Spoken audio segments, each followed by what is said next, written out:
Sometimes, when the world's not on your side, you don't know where to run to, you don't know where to hide.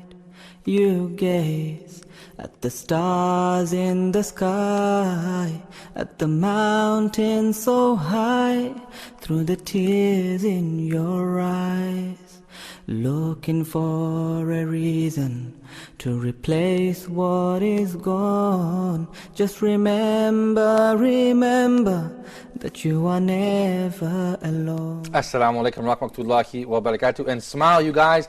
Don't be sad. This is the title of our program, Brother Muhammad Humble's program, all new program on Huda TV, addressing issues of happiness and sadness. A very practical topic for you guys at home. I hope you've benefited this far in this series. This is actually the third episode, and in each episode, Brother Muhammad Humble has been addressing topics that have been beneficial in this regard. Indeed, as we look around the world, we see an increasing rate of anxiety, depression, people suffering from bipolar disorder. Many people are suffering from unhappiness. This is an important topic, and this is why we titled this program "Don't Be Sad," because Brother Muhammad Humble is going through the Quran and the Sunnah and giving us the tools to reach and achieve happiness and to stay happy, inshallah. So without any further ado, let me welcome our respected guest, Brother Muhammad Humble. Assalamu alaikum, brother. Wa alaikum assalam wa rahmatullahi wa barakatuh. I'm really enjoying this program. Don't be sad, smile, be happy. It's something that perhaps, it's something practical for people to benefit from. You've talked a little bit, this is only our third episode.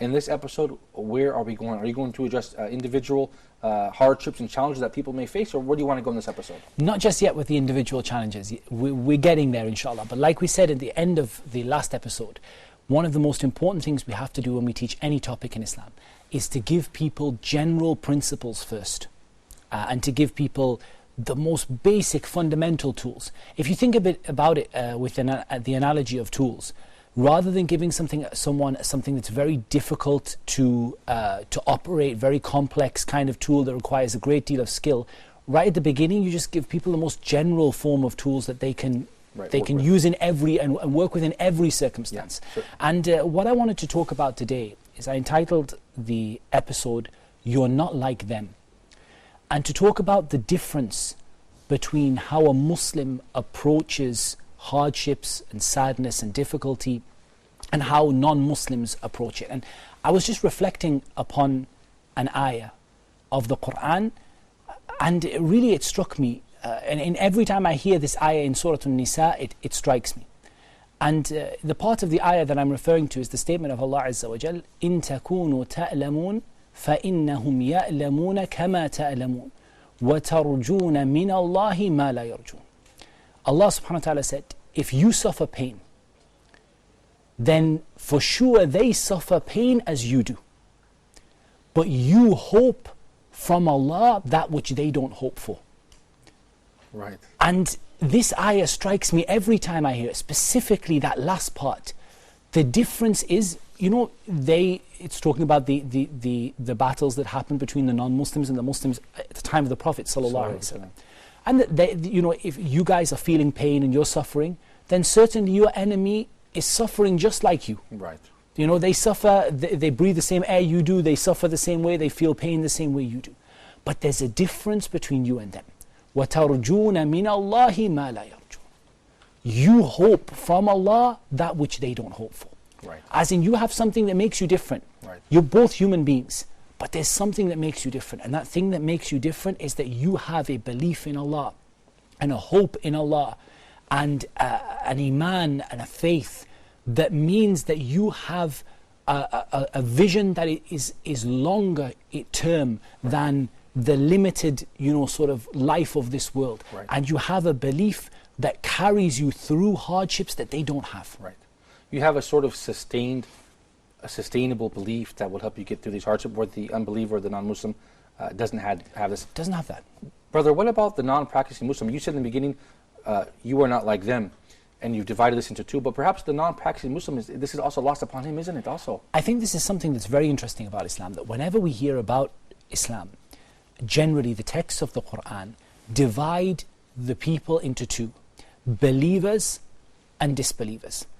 And sometimes that's in a very simple sense of those who've accepted Islam and those who haven't. Yeah, right. But as an example, when in the hadith of Al-Bara ibn Azib radiyallahu anhuma regarding the punishment or the trial in the grave, two situations are mentioned.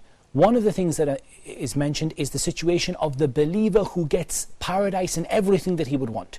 And the other situation that is mentioned is that of the disbeliever who gets the hellfire and every evil thing. But there's a group in the middle who are left. And there's a reason why they are left, and that is the disobedient Muslims. Now, first of all, the disobedient Muslims are closer to the believing group, and of course we're not from those people who place them into three. We place them, there are Muslims and non-Muslims, and they don't sit in the middle. However, in this regard, in terms of their sort of completeness of Iman and their ability to endure things, there's no doubt that they share some aspects of the situation of the disbelievers and some aspects of the situation of the believers, even though they're firmly within the believing group in the sense of the Islam. shades of Iman, as you mentioned before. No doubt. But in terms of their ability to get over hardships, and in terms of some of the trials and tribulations they face, there's no doubt that they may at times be moved between the two and sort of have aspects of those things that are that the non-Muslims are tried with, and from which the believers are saved. However, of course, there's no doubt that if they die upon Islam with the minimum that is required to be a Muslim, then they will be from the people of paradise eventually. And that's a very important belief that we have to establish, so that people don't become confused that there are sort of three groups, Muslims, non-Muslims, and a sort of an in-between group. In terms of Islam and disbelief, there are two groups, people who are Muslim and people who aren't.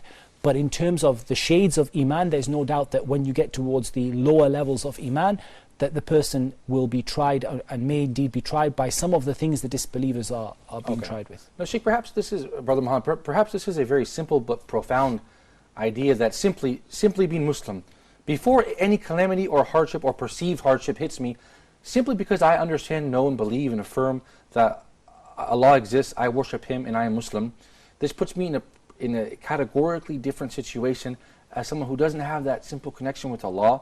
So when a hardship does come, it really is black and white, isn't it, in this case? No doubt. I think that in the most fundamental case, in the most basic level, it is black and white. The Muslim has something that the non-Muslim, regardless of their patience and regardless of their understanding, their wisdom and their level of education, can never have. There is something that is there, and it's like Allah Azza wa Jal gives the example of the darkness and the light. You can't compare the two. There's no way that you can say that the person who is wandering about blindly in the darkness is the same as the person who has a light. Even if their light is the weakest light, at least they have something to see by. So there's no doubt there is that there. But what we're also talking about is how we can make that light burn a little bit brighter. And shine a little bit more, and sort of show you the path in a little bit, sort of in a little bit better way than perhaps it might be doing right now. So that's a wonderful point. And I know that in later episodes we will discuss specific cases and individual and people, but here, just generally speaking, we can say, look, simply being Muslim, this puts us in a better position by far than someone who's not Muslim, in order they are able to deal with these hardships in a totally different way. This is an amazing concept. Excuse me for interrupting you, brother. I believe that even non-Muslims look at Muslims, and when they see them, calamities hit them, and they stay firm on their religion, and they praise Allah, and they are content, they're able to weather the storm, so to speak. This is actually something that draws people to Islam, and is really astonishing for non-Muslims, isn't it? I think not just for non-Muslims, but I think also if we're looking at that scale of Iman again, I think that the Muslims who are perhaps weaker than they also take strength from those Muslims who are strong. And they say, my practicing Muslim neighbor, when this happened to them, they were so strong and they were so firm. And that draws them towards practicing Islam more. So I think from both levels, both from the point of view of the non-Muslim, looking at the Muslims and admiring their patience and admiring their ability to get through these difficulties, no doubt. And I also think that the less practicing Muslims also find that degree of strength. And even if it is just a realization that in the end of the day they know the answer lies in Islam. And we've talked about that in the previous episode, that somehow the answer lies in Islam. Okay, and that's the point that we wanted to really draw for the viewers. Not to say, Brother Muhammad, that it's not valid or understandable. When a hardship or calamity hits you, that of course naturally as a human being you will feel sadness. It's a part of the course of life, isn't it? You will feel depression if you lost your job or you lost a family member or whatever may have happened. Naturally you will feel that. But the idea here is to use the tools that Allah has given us to rebound from that, so to speak, and to be content with Allah, what He has given us. Understand that this is part of our destiny, and this is what will sustain us to reach that sustainable, continuous state of happiness, as opposed to this temporary kind of... I think if we think of it as a graph or a chart, the ideal situation is that when we're tried by something, adversity or hardship, that we actually increase in Iman. And this is the example that Allah subhanahu wa ta'ala gave of the companions when the Ahzab, the confederates, came. When the people said to them that all of these people have gathered against you, so fear them. And Allah subhanahu wa ta'ala mentioned that it only increased them in faith. So these were a people who are the best of mankind after the prophets, alayhim salam. And there are people who, when calamities would befall them, they would actually, the graph would go up. And not down. The level of Iman would go up. Right. But for many, many people, it will dip. Right. The key is, first of all, to stop it dipping too far. Right. And second of all, to look at how we can help it to rebound. And then thirdly, look at how we can actually make it go up when a calamity strikes. Right. For me, the thing that makes a Muslim different from others when dealing with calamities, all of it boils down to the belief that a Muslim has in the divine decree. That for me is the most fundamental part of enduring and overcoming hardships and difficulties. But this issue of divine decree, this is something that has really affected non-Muslims in a negative way. What do I mean by that? People say, you know what, why me? Why? These two words are so profound. Why me? I'm a good person. Why has this calamity struck me? How can I achieve happiness and pursue a state of happiness when this bad thing has happened to me? Why has God chosen me? Why has God decreed this for me? Why me? So how can we address that? And that's why I think that if you were to look at atheism, you would find that atheists in general have two traits that I've never found an atheist except that they had these two traits in them. One is confusion in the topic of qadr, and the second is pride and belief, right. and sort of a degree of pride and arrogance. Yeah, I've never met an atheist except that they had those two things. Traits. That's a great point that you mentioned. And you can. I actually watched a history of atheism on. It was a documentary, a history of atheism, and it was a documentary consisting of many, many people telling about their beliefs and why they were atheist and why they had rejected religion, and every one of them, without a single exception, mentioned qadr as part of their reasoning for why they were atheists. So this tends to show us that the difference between us and them really is our belief in the divine decree. Now the problem is that many Muslims also fall into these words of why me. This is a problem. And can we speak about that a little bit after the break? Sure we can. All right, you guys stay tuned. Inshallah. You guys stay tuned for more. Don't be sad. You guys will be right back with more from Brother Muhammad Tim Humble. Sometimes when the world's not on your side, you don't know where to run to, you don't know where to hide.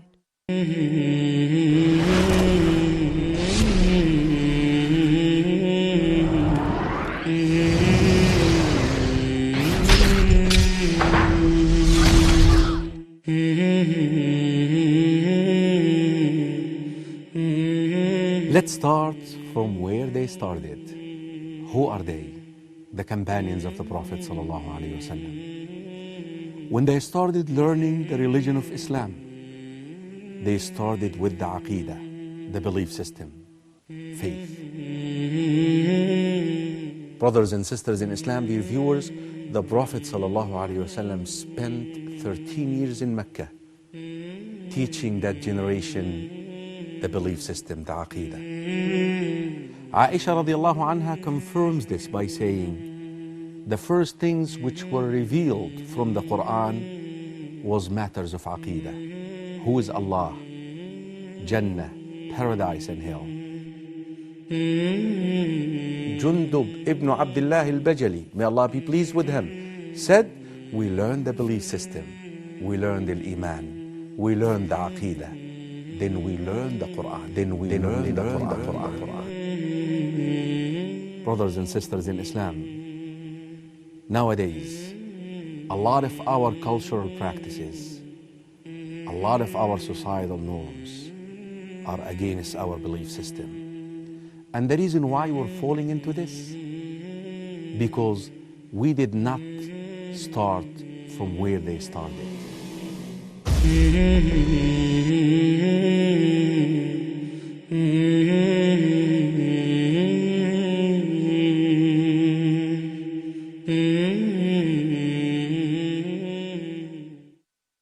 Times when the world's not on your side, you don't know where to run to, you don't know where to hide. Assalamu alaikum. Welcome back to Don't Be Sad. You guys smile, be happy. You're watching Don't Be Sad with your brother Malik, joined by hosting brother Muhammad Tim Humble. Brother Muhammad, thank you for staying with me, and thank you for letting me host your program. I'm very happy to be here. I'm thrilled for it. But before the break, brother, you had mentioned a wonderful point. The issue about the divine decree and how this is an obstacle for many non-Muslims. You also mentioned something interesting. You said this is also an obstacle for many Muslims. So how can this be? I think this is the first thing that we need to fix when we come to talk about calamities and hardships and enduring them and developing patience and all of the things that we want to talk about inshallah in future episodes. The very first thing we have to fix is we have to fix this belief in qadr, because I think that Ibn al-Qayyim rahimahullah, he mentions a beautiful analogy. He said that it is a sea with no end to it. Everyone who falls into it will drown, except those people who climb aboard the ship of safety. And there is only one ship that will save you: the Book of Allah and the Sunnah of Allah. That's a wonderful analogy. It's beautiful. Yeah. You know, because this is a sea and there's no shore. You know, if you fall into it and you start to get confused in it and you start to make mistakes in it, it leads the Muslim to become very similar to the non-Muslim in their approach to hardships and difficulties. And so you see the Muslim saying, why me? Right. How can this happen to me? Right. This is not fair. Yes. These are words which are almost words of disbelief if they are not words of disbelief. Right. Because essentially you're accusing Allah of being unjust. Right.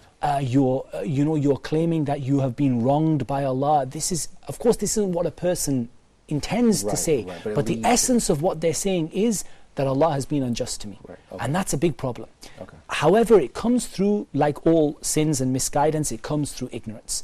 And if we understand the topic of the divine decree properly, it actually becomes the greatest tool that we have to be able to survive and to get over hardships and calamities. And the easiest way for us to go from, instead of having that dip we talked about, to actually having our Iman increase when we are given trials and hardships. The key to all of it is proper belief in qadr. So Brother Muhammad, what is the answer then? Why me? What can we tell somebody who says, look, this calamity has struck me. Why me? I didn't do anything wrong. Why has God decreed this for me? Let's deal with this from a couple of angles. Let's first of all deal with it from a point and a principle that everyone, certainly every Muslim, agrees with but needs reminding of frequently. And that is that Allah subhanahu wa ta'ala is not unjust to His slaves. وَمَا رَبُّكَ بِظَلَّامٍ لِلْعَبِيدِ. Your Lord is not ever oppressive to His slaves. Allah subhanahu wa ta'ala is the most just. And we know this because Allah negated for Himself every kind of oppression. And if Allah negated for Himself every kind of oppression, then from our belief is whenever you have a negative about Allah in the Quran, we affirm the opposite. So Allah tells us that He's not oppressive and He will not oppress and He will never oppress His slaves, not even in the amount of an atom's weight or the amount of a mustard seed. Allah will not oppress His servants in. And if we understand this, then we know that Allah subhanahu wa ta'ala's justice is perfect. And so we have to just begin, and I only say this by means of introduction because I want to talk a little bit about qadr, but just by means of introduction, let's start from the principle that Allah is not going to be unjust to you. Okay. In fact, let's add to that. And let's add to it by saying that Allah is the most merciful. Okay. Ar-Rahman Ar-Rahim. Allah subhanahu wa ta'ala is Ar-Ra'uf. He is the most merciful. He's the bestower of mercy. He is the most kind. He is Al-Kareem, the most generous. All of these things we hear about Allah. then could you imagine that Allah would decree for you something that was bad for you? Right, of course. When Allah is like this, when Allah is so merciful to you, when Allah subhanahu wa ta'ala gives you and bestows mercy upon you, even though you disobey Him, and even though you turn away from Him, and even though you forget about Him, and even though you ignore what He told you to do, He still continues to bless you and give you blessings and have mercy on you, even if that is simply giving you respite for you to change and to repent. This is a huge blessing from Allah. So when we know this about Allah, and we know who our Lord is, and we know His names and attributes, then we realize that really there has to be a better answer than this is not fair, because our Lord is infinitely just, perfectly just, and He's infinitely and perfectly merciful, and perfectly kind and perfectly generous. And so if this is His description, then there has to be a better understanding of why things happen. So when we come to that, what we tell people with regard to Qadr is that Qadr is 4 simple stages. If we understand them, we'll be fine. And this is where people sometimes go wrong, but these, I feel, if people understand them, it represents the easiest way to overcome any difficulty and any hardship. The first is that Allah subhanahu wa ta'ala knows everything.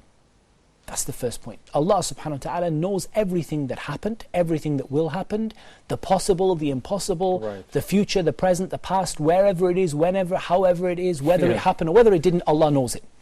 And most people don't have a problem with that. They're quite happy with that. Yep, we understand, that Allah subhanahu wa ta'ala is omniscient, He knows everything, and so they don't have a big problem with Even that. non-Muslims maybe agree. Even non-Muslims usually agree with this. If they believe in a God, they generally believe in that.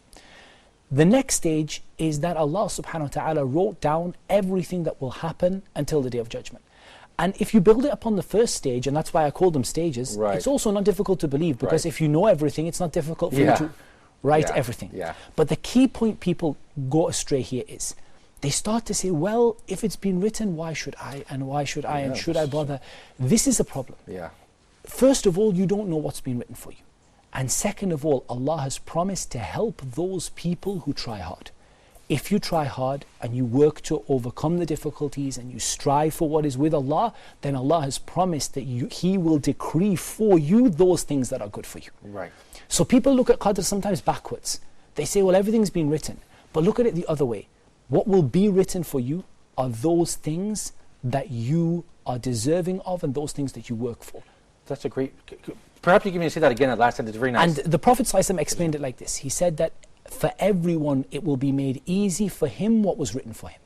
I.e. that you strive, you work hard, you beg Allah and supplicate to Allah and pray to Allah, Allah will decree for you those things that are good for you. And if you turn away and you sit down and say, well, if it was going to happen, it would have happened, then Allah will only give you what you are deserving of. If I could just ask a question here. So essentially, Brother Muhammad, I have free will. If I do something good or bad, I have free will. Allah knows whether I will do good or bad, but essentially I had the free will to determine if I do good or bad. Yes, and we're going to come to that now. So now we're on to the third stage. The third stage is that Allah, nothing happens in this universe except that Allah wills it to happen. And that again is a simple evidence of Allah's omnipotence, Allah's infinite power. Because if Allah is infinitely powerful, nobody can do anything unless Allah Azza wa Jal gives them permission to do it. Now the issue here is, that doesn't mean that we don't have a free will. We have a free will, but our will is subservient to the will of Allah. And that basically means that I decided today I'm going to read a juz of the Quran. I will only be able to complete that action if Allah allows me to do it. I decided, it was my decision, my will. Good point. But I won't be able to complete it unless Allah wills it for me. وَمَا تَشَاءُونَ إِلَّا إِن يَشَاءَ اللَّهُ رَبُّ الْعَالَمِينَ. You will not be able to do it unless Allah, the Lord of the worlds, wills you to do it. And that shows us our desperate need for Allah. Because you can have every good intention and every dream and every hope of doing something, overcoming a hardship, overcoming a calamity, but unless Allah helps you to do it, you won't be able to do it. And that shows your desperate need of Allah, and that's really important when it comes to overcoming hardships. And then finally, that Allah subhanahu wa ta'ala is the creator of everything. He's the creator of us and the things that we do. Our actions belong to us, but nothing exists in this universe except that Allah subhanahu wa ta'ala created it. Is it also worth mentioning, Brother Muhammad, perhaps sometimes I think something is good for me as a human being. I believe that such and such action is good. And in the end, this didn't work out for me. So I'm very angry and irritated about that. I think this is bad for me. However, perhaps Allah in His infinite wisdom understands better what's good and bad for me, right? So no doubt. And we have an ayah in the Quran, وَعَسَىٰ أَن تَكْرَهُ شَيْئًا وَهُوَ خَيْرٌ لَكُمْ. And maybe you hate something and it's good for you. And maybe you love something and that thing is bad for you. And maybe you hate something and Allah puts a great deal of good into it. These are all mentioned in the Quran. On top of that, Ibn al-Qayyim gave a beautiful example of a child who needs to have their leg amputated or their limb amputated. From the point of view of the child, everything that happened to them is bad. You know, somebody came along and chopped off their leg. Right. The parent and the doctor realized that there was a purpose in that thing that happened to them. And so because of their greater knowledge, they're able to understand the purpose behind the negative thing that happened to them. Right. As for the child, because of the child's limited knowledge, they're not able to understand. All they know is the doctor came along and took my leg away. They're not able to understand. Right. The parent, because of, and as we say, وَلِلَّهِ الْمَثَلُ الْأَعْلَى. Allah has the greatest example. Allah is not comparable to these examples, human examples we give. But if this is the example of a child and their mother, then what about the example of the creation and the creator? Yeah, wonderful point. You know, Allah subhanahu wa ta'ala does not create, and this is important, He does not create evil for evil's sake. Allah does not create evil for the sake of evil, because this is not perfection and it's not befitting for Allah. Okay. Every single evil that Allah allows to happen and that Allah creates, because Allah is the creator of everything, every single evil has a purpose. Even Iblis, every single thing, it has a purpose. Okay. So the answer to why this happens to me is whether you can see it or whether you can't, whether you understand it or not, there is a purpose behind everything. And how many times in our lives do we see that purpose? Many times we see that actually in our own lives. We see it. For example, you know, we end up in a traffic jam and we're so annoyed, we're late for work, and then we drive past and we find there was a car accident. And the person's died. And we think, subhanallah, I could have been that person. And you realize that Allah took you away from something, or you lose your job only to be offered a better job 2 days later. You know, you see it with your own eyes. So how about the things you don't see? You can't understand what Allah understands. You can't know what Allah knows, because you're a human being and Allah is your creator. Allah has infinite knowledge and you have no knowledge at all.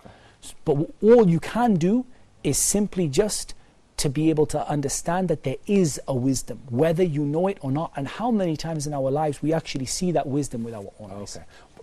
Well, Brother Muhammad, I certainly appreciate your time. We're out of time, but if you could just in 30 seconds kind of recap this issue of divine decree and how it leads to the achievement of happiness for the viewers, inshallah. I think that the essence of it is that when we understand there is something that Allah subhanahu wa ta'ala has a plan for us, that Allah subhanahu wa ta'ala is guiding us through our lives with a purpose, that all of these difficulties and troubles are actually there for a reason, then it gives us the ability to gain contentment and to be able to endure them, knowing that they're a part of something bigger and they're not just random events that are, you know, sort of afflicting. Well, that's a nice way to sum it up, Brother Muhammad. I certainly appreciate it.